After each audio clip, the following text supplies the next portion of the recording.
अलसी को हमेशा से मैजिकल सीड्स में शुमार किया जाता है। अलसी के बहुत से फ़ायदे हैं और ये खाने में जितनी मज़ेदार है, इसको किसी भी सूरत में बनाएं, इसकी पिनिया बनाएं, इसके लड्डू बनाएं, ये सेहत के लिए और खाने में दोनों ही बेहतरीन है।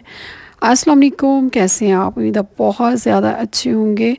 आज जो मैं रेसिपी आपके साथ शेयर करूंगी, आप इसे पिन्नी कहें, लड्डू कहें, बहुत ही आसान, सादा और सिंपल रेसिपी, सिंपल तरीके से मैं आपके साथ शेयर करूंगी। आप इसे बनाइएगा और ख़ुसूसन रमज़ान और मुबारक में इसे बना के ज़रूर खाएं और इससे आपको कमर का दर्द, खिंचाव, पट्ठों में दर्द, तकलीफ़ और बहुत सी बीमारियों से निजात मिलेगी।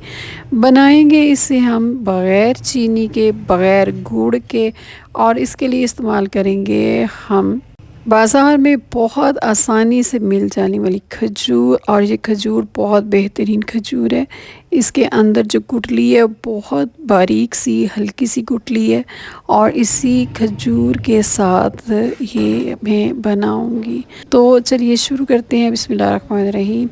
2 चम्मच के करीब देसी घी डाल के हल्की आग पे, बिल्कुल हल्की आग पे, ठंडा ही समझे, इसमें 1 कप बादाम डाल लें और इसको हल्का सा आपने फ्राई करना है। फ्राई करने के बाद इसको ठंडा करना है और ठंडा करके इसको मोटा मोटा पीस लेना है। अब जो बचा हुआ ऑयल है, इसके अंदर अलसी और सफ़ेद तिल डालेंगे और इसकी जो अंदर सीलन होती है ना, उस सीलन को हमने ड्राई रोस्ट करना है।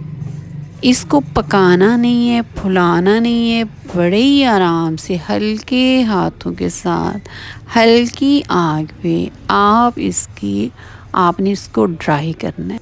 और ड्राई करने के बाद इसको आप करेंगे ठंडा और जब ठंडा हो जाएगी तो इसको मोटा मोटा पीसना है। मैंने क्या किया, मैंने इसको पहले चॉपर में डाला और चॉपर चला दिया, लेकिन अलसी के बीज को कुछ भी नहीं हुआ, एक ज़रा भी फ़र्क नहीं पड़ा। तो फिर इसके बाद मैंने इसको डाला ब्लेंडर के जग में और इसको थोड़ा सा 2 मिनट में इसको ब्लेंड किया। वो मैंने वीडियो नहीं बनाई।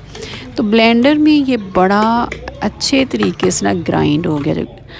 अब ये इसी में फिर मैंने बीज डाल लिए इसके, इलायची के, और इसके साथ फिर उसी जो ब्लेंडर का जो जग होता है उसी में मैंने जो रोस्टेड बादाम थे उनको भी हल्का सा पीस लिया। तो अब ये चीज़ें हो गई हैं रेडी। आप दोबारा चलते हैं किचन में और इसमें डालना है तकरीबन 1 आध चम्मच के करीब देसी घी और आप में इसमें जो खजूरों की गुठलियाँ निकाली हुई थी ना, 500 ग्राम, आधा किलो है ये खजूरें, इनको डालना है और इनको अब पकाना है। इसका पेस्ट बनाना है, सॉफ्ट सा पेस्ट इसका बनेगा। हल्के हल्के हाथों के साथ आप इसको दबाते जाएं और ये बहुत ही मज़े का खुशबूदार सा पेस्ट बन जाएगा।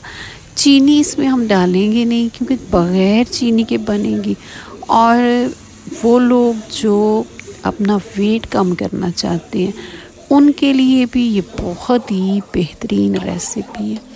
आप इसमें गुड़ और चीनी भी डाल सकते हैं, लेकिन अगर आप खजूर डालें तो वो ये मुकम्मल सेहत बख्श खुराक बनेगी आपके लिए।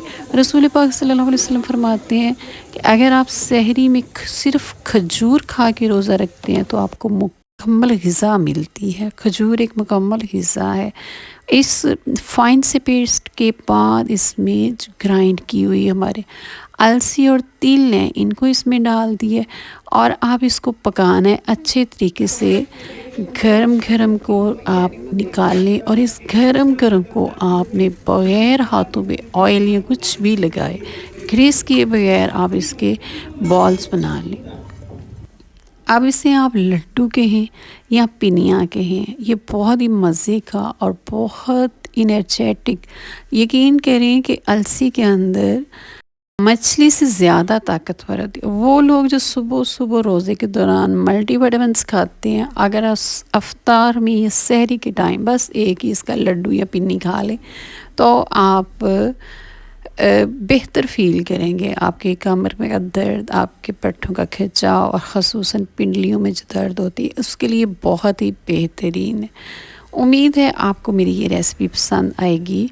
आप इसे इसी तरह बनाइए, फ़ॉलो कीजिएगा और ये आपको बहुत कारआमद साबित होगी। अगर आपने मेरे चैनल को भी तक सब्सक्राइब नहीं किया तो मेरे चैनल को सब्सक्राइब कर दें, मेरे वीडियो को लाइक और शेयर कर दें। और मैं फिर आऊँगी आपके लिए एक नई और मज़े की रेसिपी लेके जो आपके लिए मुफीद और कारआमद होगी। अपना ख्याल रखिएगा। अल्लाह हाफिज़।